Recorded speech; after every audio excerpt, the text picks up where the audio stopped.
Assalamualaikum warahmatullahi wabarakatuh. Halo semuanya, perkenalkan nama saya Roshdaulan Septi. Saya dari Psikologi 2A.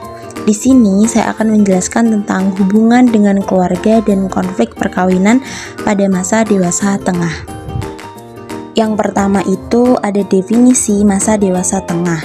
Jadi masa dewasa tengah itu biasa disebut sebagai masa parubaya, yakni rentang usianya ada yang mengatakan 30 sampai dengan 60 tahun, ada juga yang mengatakan 40 sampai 60 tahun. Dan usia 52 tahun berada dalam rentang perkembangan masa madya. Jadi bisa dibilang sebagai masa parubaya dan juga masa dewasa madya. Lalu pada masa dewasa madya ini, individu melakukan penyesuaian diri secara mandiri terhadap kehidupan dan harapan sosial. Kebanyakan orang telah mampu menentukan masalah-masalah mereka dengan cukup baik sehingga menjadi cukup stabil dan matang.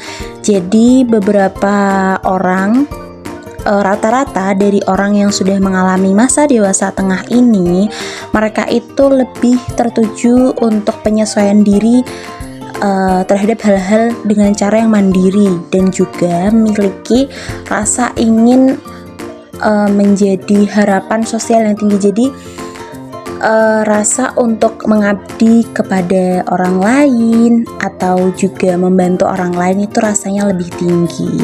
Terus juga dalam mengambil keputusan maupun mengatasi masalah itu sudah cukup stabil dan juga matang. Nah, untuk yang kedua itu ada perubahan pada masa dewasa tengah.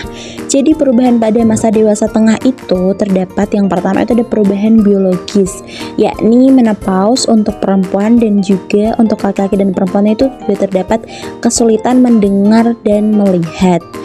Nah, secara biologis bagi perempuan yang menopause tadi itu, perempuan yang dengan kondisi menopause itu hormonnya kan sudah tidak diproduksi seperti hormon yang memproduksi untuk mengencangkan kulit dan sebagainya. Itu akan sangat berdampak pada kondisi kulit dan juga kondisi fisiologisnya.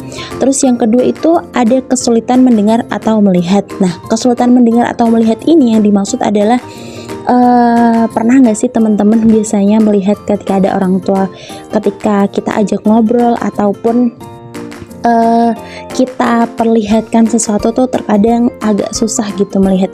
Jadi biasanya kalau orang-orang tua itu ketika bermain HP itu cahayanya cenderung terang. Nah, itu karena sudah terjadi kesulitan untuk melihat. Nah, terus yang kedua itu juga ada kesulitan untuk mendengar. Nah, biasanya kan kalau misalkan ada orang tua tuh kita ajak ngobrol gitu kan, "Mama, hari ini kita mau makan di sini ya," gitu. Biasanya kan orang tua akan, "Hah? Kenapa nak?" gitu kan. Nah, itu terjadi kesulitan mendengar. Terus yang kedua itu ada juga perkembangan kognitif. Nah, perkembangan kognitifnya tuh di sini mengalami kemunduran ya secara daya ingatnya. Jadi tuh orang tua tuh kalau sering lupa memang sangat diwajarkan karena perkembangan kognitifnya itu mengalami kemunduran daya ingat seperti itu. Terus yang ketiga ya, mohon maaf ada yang ketiga itu ada karir dan kerja. Nah, karir dan kerja itu terdapat dua kemungkinan. Yang pertama itu kalau biasanya merintis usaha itu puncak kesuksesannya itu biasanya di usia dewasa madya ini. Nah, tapi untuk pekerja seperti PNS ataupun pekerja lainnya yang semacam seperti itu tuh biasanya justru akan menghadapi waktu pensiun. Terus yang keempat itu ada perkembangan psikososialnya. Perkembangan psikososialnya itu terdapat dua ya teman-teman. Ada keintiman dan juga generativitas. Untuk keintiman itu tuh ada rasa mengasihi kepada orang lain. Sedangkan untuk generativitas itu perasaan ingin menghasilkan suatu produk atau ingin bermanfaat untuk orang lain dan juga lingkungan sekitar seperti itu. Jadi prospek pemikirannya itu sudah untuk aku bisa apa ya untuk membantu kondisi lingkungan sosial yang saat ini ada di lingkunganku seperti itu. Terus yang kelima itu ada waktu luang. Waktu luang di sini itu orang dengan dewasa madya itu harus mulai belajar menikmati waktu luang, karena kedepannya ketika sudah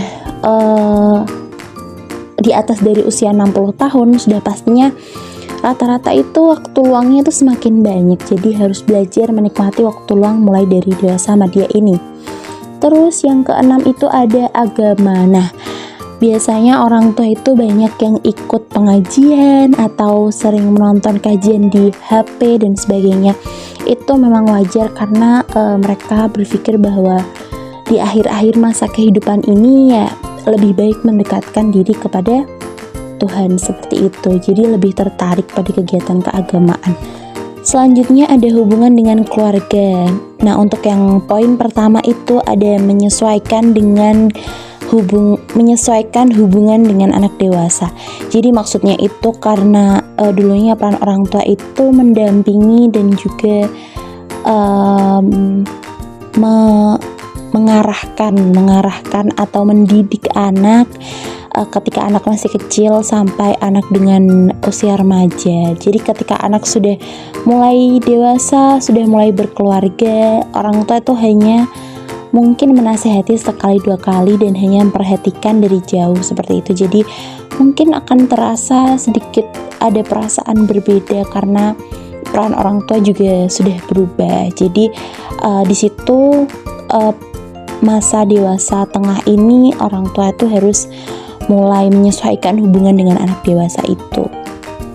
Terus yang kedua itu ada menyeimbangkan kehidupan pekerjaan dan keluarga. Jadi bagi yang sedang sibuk-sibuknya bekerja seperti yang tadi saya katakan, itu tadi kan ada yang mungkin merintis usaha, jadi kan masa kejayaannya akan ada di masa dewasa tengah ini. Jadi harus sekali menyeimbangkan kehidupan pekerjaan dan keluarga. Meskipun sibuk bekerja, perlu diingat bahwa kan bekerja itu juga untuk keluarga. Jadi keseimbangan antara bekerja dan keluarga itu sangat dibutuhkan. Terus yang ketiga itu ada memperkuat hubungan perkawinan. Jadi untuk beberapa kondisi yang dialami oleh pasangan-pasangan di umur dewasa tengah itu biasanya sudah mulai bukan lagi hanya rasa cinta, tapi sudah beralih ke rasa sayang. Ya karena rasa cinta dan juga perasaan yang dulunya mungkin menggebu-gebu, rasa cintanya itu sudah berbeda dengan perasaan sayang yang sekarang mereka rasakan gitu. Terus juga terkadang juga meskipun seperti itu tuh banyak justru tantangannya di masa dewasa tengah ini, karena kan sudah lama menikah, sudah pastinya itu punya rasa bosan atau mungkin jenuh, sepertinya seperti ini aja nih setiap hari gitu, jadi ngerasa bosen. Nah itu perlu menguatkan lagi ikatan pernikahannya gitu, hubungan pernikahannya maksudnya. Terus juga di sisi lain juga kalau lagi sibuk-sibuknya kerja, terus jarang punya waktu buat keluarga, itu akhirnya juga malah lebih cenderung beraktivitas di dunia luar. Nah itu tuh memiliki dampak yang positif dan juga negatif ya. Kalau ya dampak negatif yang sangat besar itu kalau berhubungan dengan lawan jenis, akhirnya punya ketertarikan justru pada lawan jenisnya itu, dan jadi tantangan tersendiri untuk perkawinan pada masa dewasa tengah ini. Terus juga yang keempat tuh ada membangun jaringan sosial. Di sini yang dimaksud itu orang pada masa dewasa tengah itu karena mengisi waktu luang tadi bisa jadi juga bergaul dengan teman sebayanya, terus menghindari rasa bosan dan kesepian karena anak-anak juga sudah pada menikah. Akhirnya mereka melanjutkan hobi, terus juga tadi bekerja, membangun jaringan sosial yang lebih luas, karena juga sesuai dengan perasaan atau pikiran mereka yang ingin memberikan sesuatu untuk lingkungannya, otomatis juga dibangun melalui jaringan sosial tersebut. Lalu ada konflik dalam perkawinan. Yang pertama itu ada masalah keuangan. Nah, kalau masalah keuangan itu sebenarnya umum terjadi pada hubungan rumah tangga ya. Tidak hanya pada masa dewasa tengah saja, tapi juga di perkembangan yang lainnya seperti masa dewasa awal. Dan intinya pada saat menjalankan rumah tangga pastinya segala sesuatu tuh pasti butuh biaya, dan ketika seseorang itu mengalami kesulitan dalam ekonomi itu pasti akan terjadi masalah keuangan. Belum lagi juga terjadi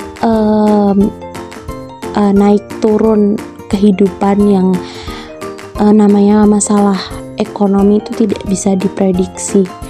Dan pada masa dewasa tengah ini rata-rata biasanya itu kan sudah pada pensiun ya. Meskipun begitu, namanya kehidupan dan kebutuhan tetap terus berlanjut, dan belum lagi dengan kondisi yang sudah semakin menua, itu juga kondisi sudah tidak stabil untuk bekerja. Terus selain itu juga masa-masa pensiun bagi yang bekerja di bidang seperti PNS dan yang lainnya. Terus yang kedua itu ada sindrom emptiness. Nah, sindrom ini tuh biasanya terjadi ketika seorang orang tua tuh sepasang orang tua itu ditinggal berkeluarga anaknya ya. Jadi kondisi ini tuh ada rasa kesepian dan juga peralihan peran. Nah, kalau perasaan itu tidak diatasi itu akan jadi sebuah masalah dan akan jadi sindrom emptiness ini. Terus yang ketiga itu ada perubahan biologis dan juga psikologis. Nah, perubahan biologis seperti perubahan yang terjadi tadi menopause itu kan akan membuat gairah seksual pada seorang perempuan itu menurun.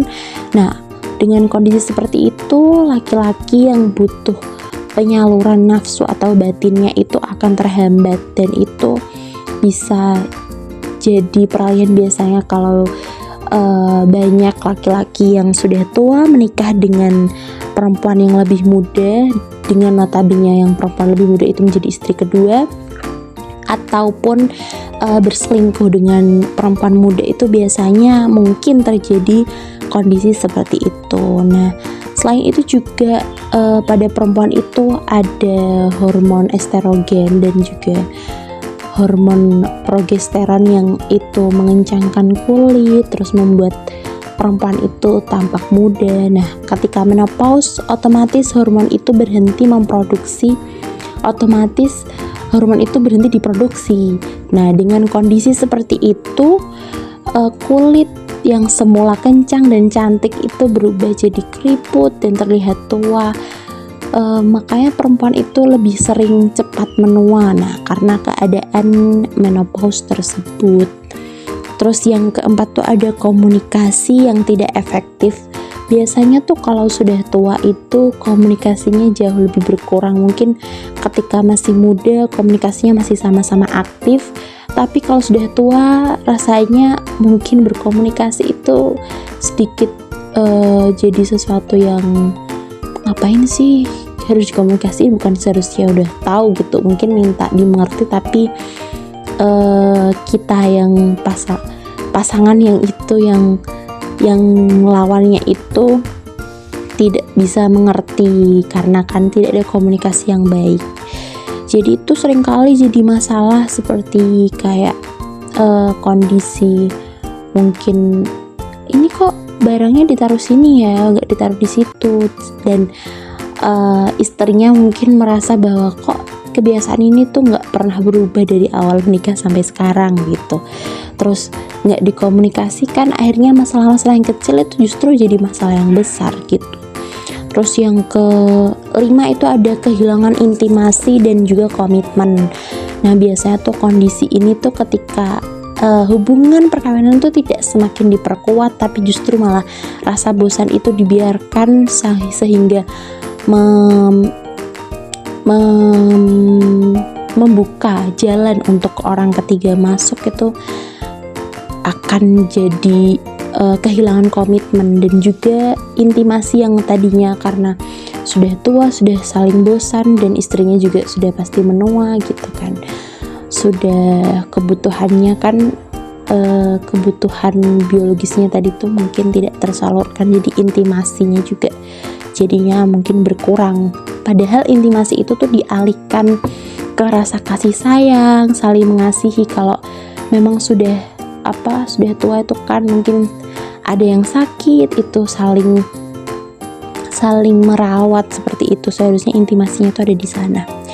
Terus perbedaan prioritas dalam hidup. Jadi di sini tuh biasanya kalau seseorang punya prioritas, entah itu yang diprioritaskan keluarga. Kalau yang diprioritaskan keluarga bukan jadi konflik perkawinan ya.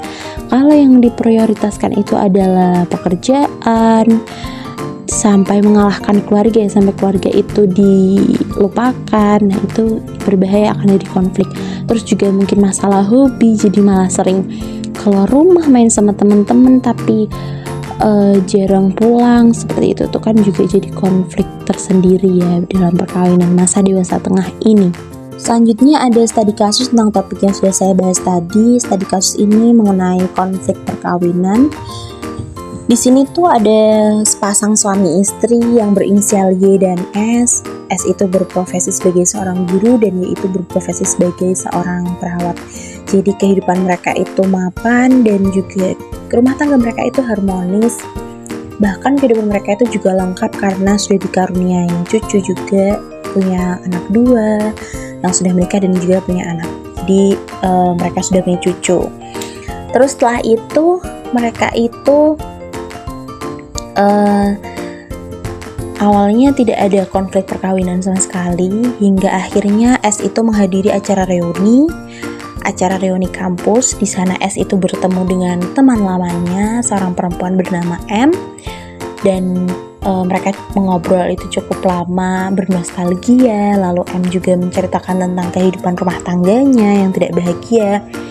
M ini curhat tentang merasa bahwa dia tidak disayang oleh suaminya, diberi nafkah yang sedikit dan sebagainya. Lalu setelah komunikasi mereka terjalin, akhirnya M ini suatu hari minta bantuan finansial kepada S, dan akhirnya S juga memberikan bantuan finansial itu karena iba. Lama-kelamaan itu S juga mulai menikmati dan merasakan warna baru dalam kehidupannya.